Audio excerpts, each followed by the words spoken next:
안녕하세요, 조마루입니다. 오늘은 오사카 벤덴초역에 있는 소라니와 온천을 리뷰하려고 하는데요. 소라니와라는 뜻이 하늘의 마당, 하늘의 정원 이런 뜻이잖아요. 그런데 이름 그대로 빌딩 안에 있는 온천이거든요. 그래서 그런지 하늘이랑 좀 가까운 느낌은 듭니다. 그런데 보시다시피 전통 온천은 아니고요. 일본 분위기가 물씬 풍기는 약간 관광객을 노린 그런 곳입니다. 저는 2번 가봤는데요. 2번 다 재밌게 놀기는 했습니다.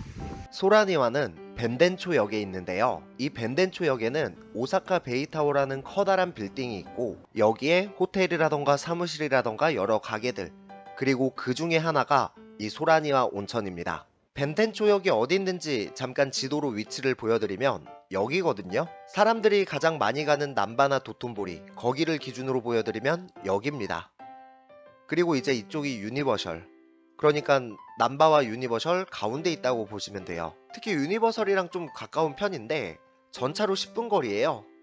물론 니시쿠조에서 한번 갈아타는 그것도 있고 전차를 타고 10분이기 때문에 엄청 가깝다고는 할 수는 없지만 그래도 가면 갈 수 있는 거리잖아요. 그래서 숙소가 유니버설 근처다, 그렇다면 한 번쯤 가볼 만한 그곳이 아닌가 싶습니다. 그런데 이제 숙소가 남바나 도톤보리 이쪽이시라면 그렇게 매끄럽진 않아요. 여기에서 여기까지 가는 방법은 여러 가지가 있습니다만 가장 일반적인 시간대로 봤을 때 대부분 통천각 근처에서 갈아타시거든요. 스텐카쿠 근처에 신이마미야역, 여기까지 오셔서 JR 오사카 순환선을 타고 이렇게 가는 게 가장 일반적이긴 합니다. 남바나 도톤보리에서 이렇게 해서 이렇게 가면은 20분이 조금 더 걸리는데요. 엄청 먼 그건 아니지만 그렇게 가깝지도 않죠. 그런데 이제 유니버설 여기까지 계획에 잡고 계신 분들이라면 가다가 한번 들려도 좋고 놀다가 돌아올 때 한번 들려도 좋은 그런 곳이 아닐까 싶습니다. 여기 영업시간은 아침 11시부터 저녁 11시까지, 하룻밤 자고 그런 건 없습니다. 그리고 입장료가 날짜에 따라서 좀 다른데요. 제일 저렴할 때가 2310엔,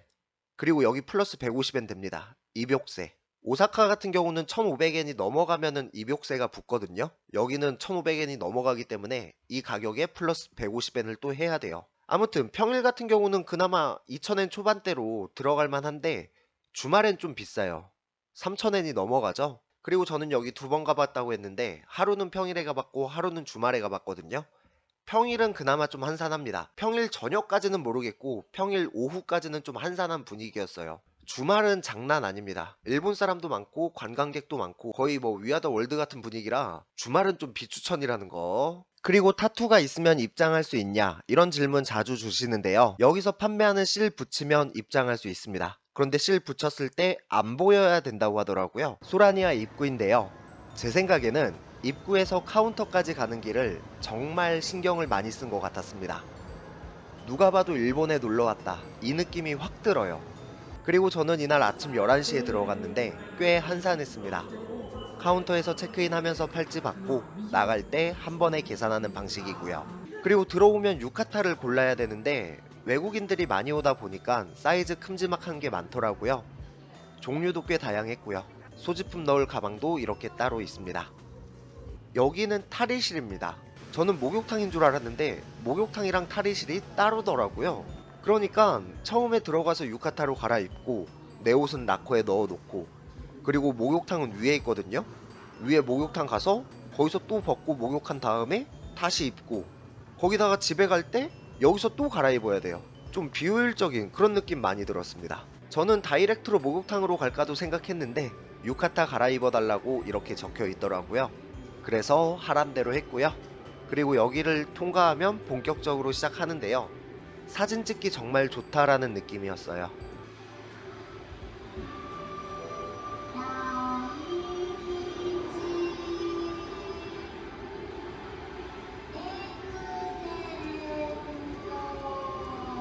그리고 목욕탕은 5층에 있는데요. 사이트에 있는 사진으로만 이렇게 전달하자면 실내 욕탕은 꽤 만족도가 높습니다. 노천탕 같은 경우는 아무래도 좀 그렇죠. 빌딩에 있는 그거다 보니까 풍경도 없고 보이는 건 그냥 하늘 그거거든요. 인공적으로 만들어 놓은 작은 정원 뭐 이런 느낌으로. 그런데 이제 실내탕 같은 경우는 꽤 저는 괜찮았어요. 사우나도 좋았고요. 그리고 하나 기억나는 게 냉탕이 너무 좁았던 그 기억은 또 나네요. 그리고 개별 목욕탕도 있는데요. 이거는 제가 들어가 보지 않아서 이거는 잘 모르겠어요. 근데 이거는 가격 좀 비싼 걸로 알고 있거든요. 뭐 7, 8천엔 넘는 걸로 알아요. 그리고 4층에 아시유가 있는데 여기가 좀 괜찮습니다. 정말 잘 꾸며놨더라고요. 벚꽃도 있고 토리도 있고 뭐 없는 게 없어요. 정말 사진 찍기 좋게 만들어놨습니다. 공간마다 사진 찍으면 전혀 다른 분위기가 나오는, 여기 설계하신 분 공간 활용 능력이 정말 미치지 않았나 싶습니다. 그리고 저는 낮에만 갔었는데요, 저녁 쪽이 훨씬 좋다고 들었어요. 그래서 그런지 저녁에 더 붐빈다고. 그리고 가장 중요한 식당은 1층에 있습니다. 놀러 왔다는 느낌으로 먹는다면 만족감이 있을지도 모르겠어요. 일단 메뉴가 정말 다양하고 맛도 평타는 치더라고요. 그런데 가성비로 따지자면 그건 또 아닐 것 같거든요. 저는 이날 돈가스 정식이랑 양념치킨 소스가 뿌려진 카라아게, 거기에 콜라까지 이렇게 시켰는데 2,500엔이 넘게 나왔어요. 돈가스 같은 경우는 그냥 기본에 충실한 맛이었고요. 그리고 카라아게가 기억에 좀 많이 남는데, 한국의 양념치킨 소스다를 강조하고 싶었는지 뒤에 맛김을 붙여놨더라고요.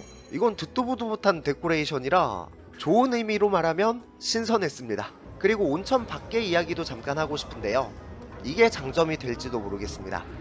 같은 건물에 편의점, 다이소, 마트, 약국 이런 게 있기 때문에 소소한 쇼핑도 가능하고요. 가성비 있는 음식점도 좀 있습니다. 버거킹이라던가 빵집, 디저트 가게 이런 것들도 있고요. 그리고 여기는 호텔이 있다고 했잖아요. 플레임이 아트호텔 오사카 베이타워인데 여기도 2번 이용했습니다만 좀 쌀 때가 있거든요. 평균은 2만엔 이상일 거예요, 2명 기준으로. 그런데 저는 보다가 어떨 때 보면 막 12,000엔, 13,000엔 이렇게 나올 때가 있어가지고 그때 이용했었습니다. 그때 그 가격 기준으로는 참 가성비가 있다고 생각했습니다만 방은 컨디션 꽤 좋습니다. 그리고 아무래도 좀 높다 보니까 뷰가 꽤 좋아요. 방에서 보이는 것도 좋습니다만 가장 좋은 건 엘리베이터 앞에, 여기가 최고더라고요, 뷰는. 아, 그런데 여기도 갑자기 생각났는데 조식이 정말 별로였어요. 저는 원래 조식을 잘 먹진 않습니다만 2,000엔이길래 어떤 게 나오나 하고 궁금해서 먹어봤거든요. 정말 별로였습니다. 뭐 카페에서 이렇게 같이 하는 그런 느낌인데 추천하지 않습니다. 그리고 아까 신이마미역 말하다가 갑자기 생각났는데 여기 역 근처에 텐류라멘이라고 있어요. 여기 추천합니다. 저는 지나가다가 라멘 냄새에 순간 스위치가 켜져 버린 거예요. 그래서 밖에서 봤는데 정장 입은 일본 직장인들이 많더라고요. 그런 게 있거든요. 정장 입은 일본 아저씨들이 많은 가게는 맛집이다, 이런 좀 쓸데없는 이미지? 선입견? 일단 가격은 굉장히 착합니다. 현금만 받는다는 게 그게 좀 있긴 하지만 거기다가 자리가 좀 불편하다, 그것도 좀 있긴 해요. 하지만 정말 맛있었습니다. 볶음밥도 정말 꼬들꼬들한 게 정석 그 자체였고 교자는 미쳤어요. 안에 꽉 차 있고 겉에 완전 바삭하고 저도 모르게 2개씩 베어 먹었습니다. 라면은 종류가 나눠져 있는 것 같은데 저는 텐류라멘 돈코츠 베이스로 먹었거든요. 일단 처음 먹었는데 많이 짰어요. 그래서 마실 거 하나 주문해서 그거랑 같이 이렇게 먹으니까 그러니까 좀 괜찮더라고요. 그리고 약간 묵직한 라면이에요. 국물까지 마시면 포만감 장난 아닙니다. 해서 내용은 여기까지입니다. 오늘도 시청해주셔서 너무 감사드리고요. 모두들 좋은 하루 보내세요. 감사합니다.